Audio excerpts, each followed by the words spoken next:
Oke, yes. Ini merupakan sesi kedua. Nah, kamu bisa ceritakan tentang varian baru dari COVID ini, bagaimana? Oke, jadi apa sih kita tuh harus ngerti dulu bahwa yang namanya virus itu bisa memvariasikan dirinya. Jadi yang tadinya sequence dari virus itu, I'm sorry? Virus dari Wuhan negara. Ya, tadinya begitu, kemudian dia merubah dirinya, mengkomposisikan dirinya itu berubah banget gitu, berubah. Nah, yang apa namanya, yang sekarang tunggu sebentar, yang sekarang sudah dinyatakan sebagai varian baru itu ada tunggu sebentar, ada di Inggris, di Afrika Selatan. Ya betul, ya. Oke, kemudian yang ditemukan di Jepang gitu, dan nah, itu sekarang ada 4 yang varian baru. Katanya sudah ditemukan yang kelima, tapi belum diumumkan. Nah, jadi kepada teman-teman menjawab pertanyaan Bu Cek tadi, yang sudah divaksin sekalipun, karena sequencing dari varian COVID yang baru ini, walaupun sudah di-cover oleh vaksin yang baru, tetapi ada yang sedikit beda gitu loh. Karena kita kan pembuatan vaksinnya berdasarkan virus yang kita dapat di Wuhan. Jadi untuk itu saya tetap minta kepada teman-teman jangan bilang, oh saya udah divaksin lalu saya nggak perlu lagi menjalankan protokol dari COVID. Kita tetap harus pakai masker, kita tetap harus rajin cuci tangan, social distancing, lalu kemudian nggak perlu ke tempat yang ramai kalau nggak perlu gitu. Itu tetap harus dijalankan. Lama kelamaan nanti memang akan melunak gitu ya peraturannya. Saya dengar social distancing sekarang tidak perlu dilakukan antara 2 orang yang sudah divaksin. Kayak Bu Cek sama saya kalau kita ketemu kita nggak perlu social distancing yang sedemikian rupa, tapi juga nggak boleh deket-deket dan boleh melepas masker gitu loh. Jadi sekitar 3 feet dengan lepas masker, 2 orang yang sudah vaksin katanya sudah boleh, kata CDC seperti itu. Nah itu akan melunak, tetapi sementara ini sebelum itu melunak gitu ya patuhi aja dulu gitu. Jadi itu saran saya, patuhi saja dulu protokol itu sebagaimana yang memang sekarang masih ada gitu. Kayaknya di LA, di California ini udah mulai dibuat ini dari gubernur bahwa orang mulai di luar orang nggak usah pakai masker. Iya betul. Di luar kalau itu saya setuju aja gitu. Kalau di luar itu orang nggak pakai masker, saya setuju aja. Kalau sudah fully vaccinated ya gitu. Tapi emang saya kan orangnya alergi sama polen ya. Biasanya sih selalu setiap tahun tuh, setiap bulan tuh, aduh, saya mulai bersin-bersin, mulai ini. Malah enak ya kalau pakai masker. Alergi. Ya, tapi selama ini sudah 1,5 tahun saya tidak sakit loh. Jadi ya, karena ditutup terus. Jadi membantu juga nih, membantu sekali nih maskernya ya. Menurut kamu bagaimana menurut kamu dengan isu-isu yang kayak vaksin Nusantara, vaksin apa gitu di Indonesia? Apa yang kamu dengar? Kalau saya nggak terlalu ngikutin karena gini, menurut saya gini, saya kan dari jauh nih, saya di jauh gitu. Lalu kalau saya hanya mengikuti dari berita TV saja gitu, atau berita koran atau sosial media, rasanya tuh nggak seimbang. Saya nggak punya kesempatan untuk langsung masuk ke dalam jurnal. Kan kita sebagai kaum medis itu biasanya ada yang jurnal official yang benar-benar saya bisa ambil dan baca. Kalau di sini di Amerika karena saya punya akses itu, saya nggak punya akses itu di Indonesia. Jadi yang saya baca semuanya hanya berita-berita yang sifatnya bukan medikal tapi sifatnya berita biasa dan saya nggak bisa mengambil memberikan pendapat berdasarkan itu gitu loh, ya kan? Understand. Nah sekarang kita punya pertanyaan gini, kamu kan yang di handle di sana.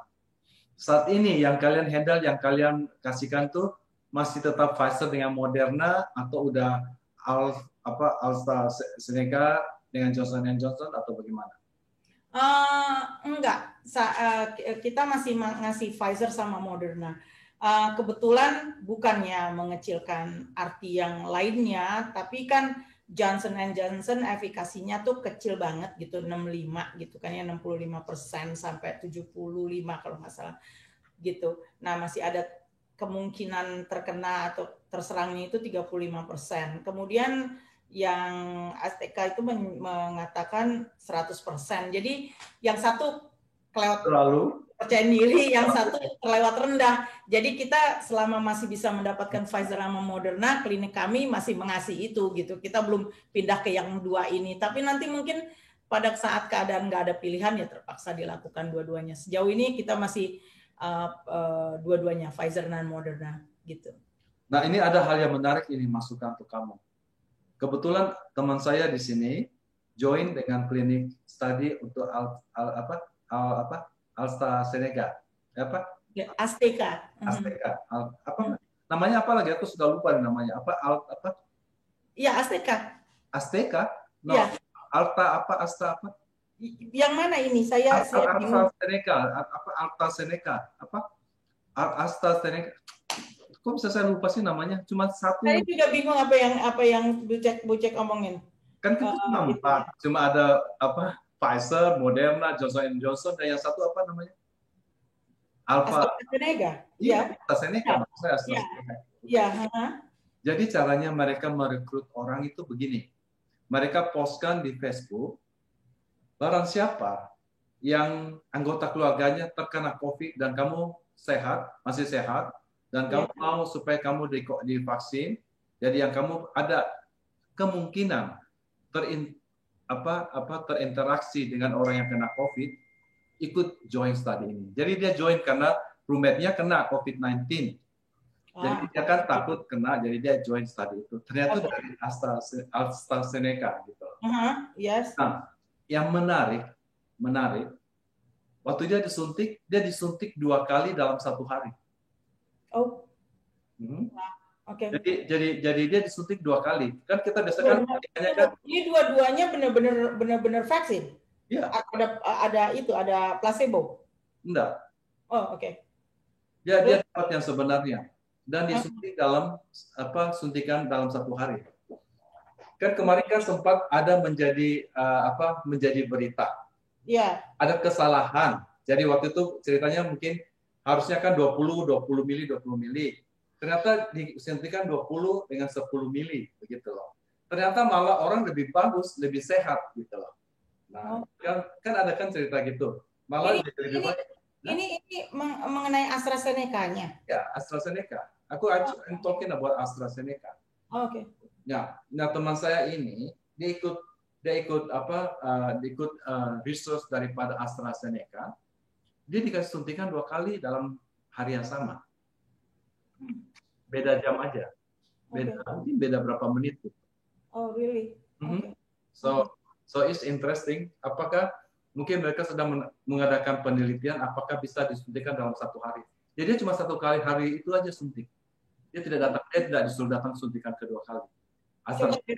Coba besok saya tanya lebih lanjut sama bagian vaksin dan segala macam ya. Dan kita bisa ngobrol lagi di yang lain kesempatan. Saya malah nggak tahu yang ini gitu. Ini kan jadi kan apa yang terjadi itu kan berdasarkan dari hasil studi ini kan. Jadi makanya saya terus kemudian ada yang baru, ada masukan teman-teman kasih tahu kalau ada vaksin bisa dimakan. Terus sekarang di Sequando mereka lagi mengadakan clinical study katanya. Ada juga yang di spray dari Cina itu sekarang dibuat katanya di spray. Nah, kamu ada dengar kayak gitu-gitu enggak? Tapi gini, saya cuma saya nggak bisa jawab apa-apa tentang itu karena betul saya belum pernah mendalami, jadi saya nggak bisa bicara, seenaknya karena saya nggak pernah mendalami. Cuma saya mau kasih tahu, flu vaksin juga kan banyak nih orang yang takut disuntik, jadinya kemudian dikasih yang ditetesin ke hidung, tapi efektivitasnya beda dengan yang disuntik. Makanya saya bukan skeptical, saya bukan pesimis, Cuma saya mau nanya efektivitasnya gimana? Karena kan begini, kalau suntikan itu kan kita masukkan langsung ke dalam apa ya, ke dalam darah dalam tubuh ya. Kalau dimakan itu kan banyak rentetannya dulu, harus jadi bayel ke dalam, terus diolah lagi oleh apa namanya dengan ini kita alat pencernaan kita, kapan itu nyampenya gitu, lalu berapa lama itu efektivitasnya. Saya akan bertanya itu kalau saya sampai klinik saya sampai bilang oke, kita akan pakai ini, saya kan harus jelasin ke pasien. Pertanyaan saya akan banyak dengan vaksin-vaksin yang tidak disuntikan gitu loh, akan banyak karena saya pernah apa namanya akhirnya klinik itu setelah kita lihat nggak begitu efektif ya dengan memberikan vaksin flu melalui apa namanya pipet ke hidung, kita batalkan gitu loh, dan kita hanya memberi yang disuntik aja gitu. Jadi kalian sempat pernah hampir adakan itu dengan kita sempat adain. Jadi gini, kan biasa ya kalau klinik itu, terus nanti kalau ada apa nih namanya pabrik obat punya sesuatu yang baru gitu, vaksin yang baru datang kan ya, oh tolong dong pakai ini gini segala macam. Tapi kan kita sebagai orang yang bekerja di klinik itu kan punya tanggung jawab moral. Kita bilang iya, kita coba dalam 1 tahun itu, lalu kalau kita lihat nggak efektif, kita biasanya batalin gitu. Dan bukan sempat mau, kita sudah pakai dalam waktu 1 tahun.